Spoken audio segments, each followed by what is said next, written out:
అధికారం రాగానేమో ఆ సెక్రటరేట్ అడుగు పెట్టగానే వాడు రాజు అయిపోతాడు. ఈరోజు ముఖ్యమంత్రికి చెప్తున్నాం, ఏం కోరికలు ఇవన్నీ? 20 కోట్లు. ఇక రేపు పోతున్నాడు ఎటో అమెరికనో ఎటో పోతున్నాడు లండన్. ఆ ఫ్లైట్ ఖర్చు 20 కోట్లు. వేలాది మంది యువకులకు కావాల్సిన స్టైఫండ్స్, స్కాలర్స్ కావచ్చు, పీజీ స్కాలర్స్ కావచ్చు, ఈ స్కాలర్స్ మొత్తం ఇస్తే సంవత్సరానికి 18 కోట్లు అవుతాయని చెప్తున్నారు. కాదు, మీకు చేత కాదు, 1 ఎకరం భూమి అంటే రోజు అమ్ముతున్నారు కదా, మేము అమ్ముకొనిచ్చుకుంటాం మీ బిల్లుకు. రోజుకు 200 కోట్ల భూమి అమ్ముతున్నారు కదా రేవంత్ రెడ్డి. 200 కోట్లు 1 ఎకరం ఈ బిడ్డలకు. ఇది తెలంగాణ బిడ్డలు, కష్టపడి చదువుకున్న బిడ్డలు ఏమడుగుతున్నారు? 1 ఎకరం లేదు నాకు ఇవ్వు, మేము అమ్ముతాము. అఖిలపక్ష కమిటీ అక్కాధర్మలు అమ్ముతాం, 200 కోట్లు డిపాజిట్ చేస్తాం, 10 ఏళ్ల దాకా లోన దగ్గర అవసరం లేదు. 1 ఎకరం ఇచ్చే మనసు లేదా రేవంత్ రెడ్డి? ఇంకొంటో 2 వద్దులు. ఇంకెవరో చెప్పారు, గట్టన్న చాలా మంచి నాయకుడు. నాయకులందరూ మంచోళ్ళే, ప్రతిపక్షంలో ఉన్నప్పుడే మంచోళ్ళు, జ్ఞాపకం పెట్టుకోండి. మీరు అసెంబ్లీలో మాట్లాడిన మాట ఏంటి? ఆ రోజు అలోపతి డాక్టర్లకు సమానంగా వీళ్ళకి వేతనాలు ఇవ్వమన్నారు, స్టైపెండ్స్ ఇవ్వమన్నారు. ఏమైంది పెట్టన్నా? ప్రతిపక్షంలో పట్ల రాజభవనాల కొద్దిగా మారిపోతున్నారు మీరు అన్నారు. ఒకసారి రాజభవనం బయటికి రా. ఈ తెలంగాణ సామాన్యులు, డాక్టర్లు, పేదలు అందరి గుండె నవడుతుంది. ఇలా ఫైనాన్స్ మినిస్టర్ గా లక్షల కోట్ల మీద సంతకం పెడుతున్నావు. ఈ 20,000 కోట్ల మీద ఒక సామాన్య బిడ్డల స్కైపెండ్ మీద సంతకం పెట్టలేవా? ఆ లోపం మీలో లేదు, ఆ రాజభవనంలో ఉంది. దయచేసి ఈ వేదిక ద్వారా చెప్తున్నా పెట్టాను నేను. నువ్వు ఆ రాజభవనంకి వెళ్ళి బయటికి వెళ్ళు. ఆ రాజభవనం కానీ రాజు ఆలోచన వస్తున్నాయి. బయటికి వస్తే ప్రజల బాధలు అర్థమవుతుంది. మీరు సామాన్య కుటుంబాలకు వెళ్ళి, ఒక బాధిత కుటుంబాలకు వెళ్ళి అంత ఉన్నతమైన పదవులు అధిరోహించినప్పుడు ఇట్లాంటి సామాన్య కుటుంబాలకు వెళ్ళి వచ్చి చిన్న చిన్న కోరికలను కూడా తీర్చలేకపోతే, ఇది ఒకటే కాదు. మొన్న ఒకరు వచ్చారు, 5,000 రూపాయలు సాధించి బీఓఎల్. వాళ్ళు అంటున్నారు ముఖ్యమంత్రి గారు ఛాయ్ తాగే లోపల అయిపోతుంది పరిష్కారం అన్నాడు. 3 ఏళ్ళ ఇప్పటికి ఛాయ్ అవుతున్నాడు ముఖ్యమంత్రి. ఒక దగ్గరనేమో కోమటిరెడ్డి వెంకటరెడ్డి, మేము అధికారానికి గంట లోపల, గంట ఇంకా మొదలు కాలేదు. మీ గంటలన్నీ ఇంకా 2 సంవత్సరాలని ఈ బిడ్డలే మోగిస్తారు. చూడండి, మీ సంగతి అర్థమైతే లేదు. మీకు ఎట్లెట్లా మోసం చేసినారో మీకు 2 చెప్తున్నాం. ఏం ఆంధ్రప్రదేశ్ సుమారు 60,000 ఇస్తుంది. ఆంధ్రప్రదేశ్ ఐటీ ఇన్కమ్ వచ్చి 6,500 కోట్లు. తెలంగాణ ఇన్కమ్ ట్యాక్స్ ఇన్కమ్ వచ్చి 1,06,000 కోట్లు.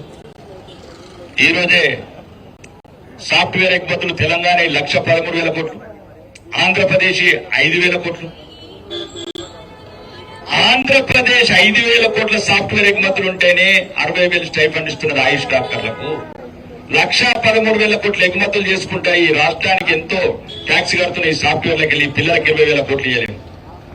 ఒరిస్సాలండి మామూలు రాష్ట్రాలు, ఒరిస్సాలంటే మామూలు రాష్ట్రాలు కూడా వాళ్ళని గౌరవిస్తున్నాయి, సమానంగా స్టైఫండ్స్ ఇస్తున్నాయి. ఇది ధనిక రాష్ట్రం అంటారు. ఇప్పుడు సోదరుడు అన్నట్లు 5 లక్షల కోట్ల ఫ్యూచర్ సిటీ అంటారు, 5,000 కోట్లని గాంధీ సరోవర్ అంటారు. భవిష్యత్తుని భారత్ని తీర్చిదిద్దే ఒక సమాజంలో ఉన్నతమైన ఒక వృత్తిలో ఉన్న ఈ డాక్టర్ బిడ్డల చిన్న చిన్న కోరికలు తీర్చలేమా? కాబట్టి చెప్తున్నాం, మీ ఉద్యమం వెనకాల నేను వ్యక్తిగతంగా చెప్తున్నామా, నాకు కొద్దిగా రాజకీయాలు తక్కువ అలవాటు కాబట్టి చెప్తున్నాను. మీకు సంపూర్ణ మద్దతు ఇస్తాను. నేను సంపూర్ణ మద్దతు, దేనికైతే దానికి సిద్ధం. ఎక్కడికంటే అక్కడికి అవసరమైతే సోదరు సెక్రటరీ అవసరం లేదు, యాక్షన్ పెట్టే భూముల దగ్గరకు మనమే యాక్షన్ పెట్టుకుందాం. అవి మీ ఆస్తి అని చెప్తున్నాడు. ఎవరు వీడి యాక్షన్ పెట్టి మొత్తం అవినీతి చేసేవాళ్ళు. ఆ డబ్బు మనది, ఆ భూమి మీది, మీది మీది, భవిష్యత్తు మీది, ఈ తెలంగాణ మీది. కాబట్టి చెప్తున్నాం రాజకీయ నాయకులకు, మర్యాదగా ఈ విద్యార్థి నాయకులు ఎవరైతున్నారో ఈ తెలంగాణ ఆయుష్ చేసి ఏదైతే ఉందో వాళ్ళని ఇమ్మీడియట్లీ చర్చలకు పిలండి. వాళ్ళ న్యాయమైన కోరికలు ఏమున్నాయి, వాళ్ళ ధర్మమైన కోరికలు ఏమున్నాయి, వెంటనే ఎటువంటి ఇబ్బంది పడకుండా వాళ్ళని మీ బిడ్డలుగా భావించి ఏదైతే అధికారం రాకముందు చెప్పారో తెలంగాణ అసెంబ్లీలో మాట్లాడారో అది ఇమ్మీడియట్లీ నెరవేర్చాలి. మీకు ఇంకొక చిన్న టెక్నిక్ చెప్తున్నా, ఒకవేళ అలా వేయలేదనుకో మీరు ఎక్కడెక్కడైతే ఉద్యోగాలు చెప్తున్నారో వచ్చిన వాళ్ళందరినీ అడగండి, చెవుల పేషెంట్లని 4,000 పెన్షన్ వచ్చిందా అని అడగండి. అలా అడగండి, ప్రశ్నించే తత్వం నేర్పండి. అలా 2,500 మహాలక్ష్మి వచ్చిందా అని అడగండి. లేదు ఆడపిల్లలకు స్కూటీలు వచ్చినాయని అడగండి. లేదు తులం బంగారం వచ్చినాయని. ఎట్లా మీ దగ్గర పేషెంట్లు వస్తారు గ్రామీణ ప్రాంతాలు. దానికి పరిష్కారం ఒకటి, అట్లయితే తొందరగా భయపడి మీకు వెంటనే 20,000 కోట్లు కాదు 40,000 కోట్లు సాంక్షన్ చేస్తుంది ప్రభుత్వం అని చెప్తున్నాం. ముఖ్యంగా రేవంత్ రెడ్డి గారు దయచేసి విదేశీ కళలు, ఫ్యూచర్ సిటీ కళలు మానేసి ఇట్లాంటి ఆడంబరాలు మానేసి ఏదైతే తెలంగాణ రాష్ట్ర వ్యాప్తంగా వాళ్ళు 24 గంటలు సామాన్య ప్రజలకు, గ్రామీణ ప్రాంత ప్రజలకు వాళ్ళ సర్వీసు ఒక ప్రేమతో కూడిన ఒక వైద్యం ఏదైతే ఆయుష్ ద్వారా ఇస్తున్నారో వాళ్ళు నేను చూస్తాను. నేను ఒక ఎమ్మెల్యేగా చాలా హాస్పిటల్ విజిట్ చేస్తాను. ప్రెజెంట్ గా ఉంటారు ఆయుష్ డాక్టర్లు. ఈ కొద్దిగా అలోపతులు కొద్దిగా అటు ఉన్నా కానీ ప్రెజెంట్ గా మొగంతో నవ్వుకుంటారు రిసీవ్ చేసుకున్నాడు. మేమే అంటే అసలు వీళ్ళు ఇంత బాగుంటారు ఏందని. కాబట్టి చెప్తున్నాను, వీళ్ళు తెలంగాణకు అవసరం, ఈ బిడ్డలు వీళ్ళ చిరునవ్వులు అవసరం. ఈ చిరునవ్వులు ఇట్లనే ఉండాలంటే వీళ్ళ న్యాయమైన డిమాండ్లు, కోరికలు వెంటనే ప్రభుత్వం నెరవేర్చాలని, నెరవేర్చకపోతే ఈ ఉద్యమాన్ని ప్రత్యక్ష ఉద్యమంగా మలిచి మీ ప్రభుత్వాన్ని మెడలు వంచి వీళ్ళ న్యాయమైన కోరికలు సాధించే వరకు ఈ పోరాటం ఆగదని వేదిక ద్వారా చెప్తున్నాను. మరి ముఖ్యంగా చాలా మంది మాట్లాడవలసినారు. ఎంత చెప్పినా స్టైఫండ్స్ అది సమాన గౌరవము, ఈ వృత్తికి గౌరవించాలా, మిమ్మల్ని అందరినీ ఆదరించాలని అదే సబ్జెక్టులు. కాబట్టి దయచేసి మీరు కూడా చదువుకున్న వాళ్ళు రేపు రాజకీయాలలో కూడా మీరు రావాలా. రాజకీయాలు మా మీద వదిలేస్తే మీ గురించి కూడా పట్టించుకుంటాడు. మొత్తం మా మీద వదిలేత్తి మీరు రావాలా. మీరు వస్తేనే మీ గురించి మాట్లాడుతుంటాడు అసెంబ్లీలో, లేకపోతే మీ గురించి మాట్లాడే అసెంబ్లీ ఎవరు ఉంటాడు? మంచిగా 10 రూపాయలు వేసుకొని తమిళనాడు అంత తెలంగాణలో తప్పుడు అపోహ ఉంది. కోట్లు పెడితేనే గెలుస్తాం. వెస్ట్ బెంగాల్ లో హౌస్ మేట్ గెలిచింది, తమిళనాడులో అటర్నీ జనరల్ గెలిచిండు. మీరు ఎందుకు రారు అసెంబ్లీకి? మీరు వస్తే మీకు ప్రశ్న నుంచి మీకు ఒక నాయకుడు పుడుతున్నాడు. కడుపు గాలినోడు, కడుపు మండినోడు, కడుపు ఎండినోడు, సమస్యలతో ఉన్నాడు అసెంబ్లీకి రండి. మా తాత జమీందారులు, మా తండ్రులు మంత్రులు, ముఖ్యమంత్రులు అనుకుంటాడంత రాజ్యం వెళ్తే ఇట్లా ఉండదు. ఎప్పుడు ఇద్దరు అతనొచ్చి ఇద్దరు వచ్చి మీరెప్పుడు వస్తారు అసెంబ్లీకి? మీరెప్పుడు వస్తారు ప్రజల జీవితాలకి? కాబట్టి నేను చెప్తున్నా, నా మనస్ఫూర్తిగా నా కుటుంబ సభ్యులుగా చెప్తున్నా, మీకు వెల్కమ్ టు తెలంగాణ అసెంబ్లీ. రండి మీరు అలాగే అసెంబ్లీకి.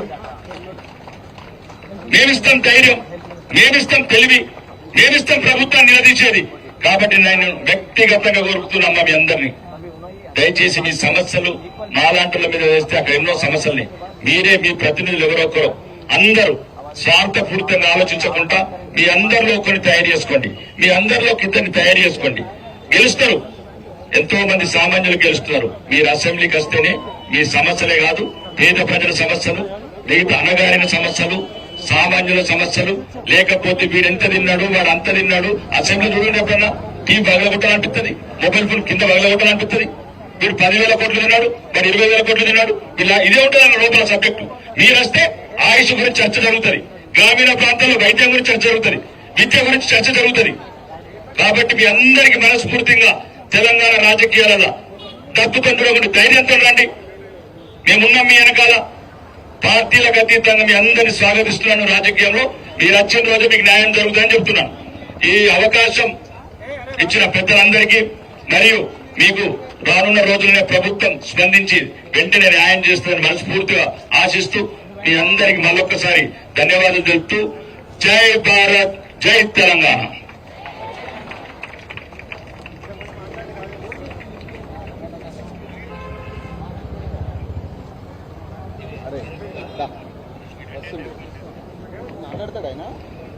ధన్యవాదాలు అన్నా.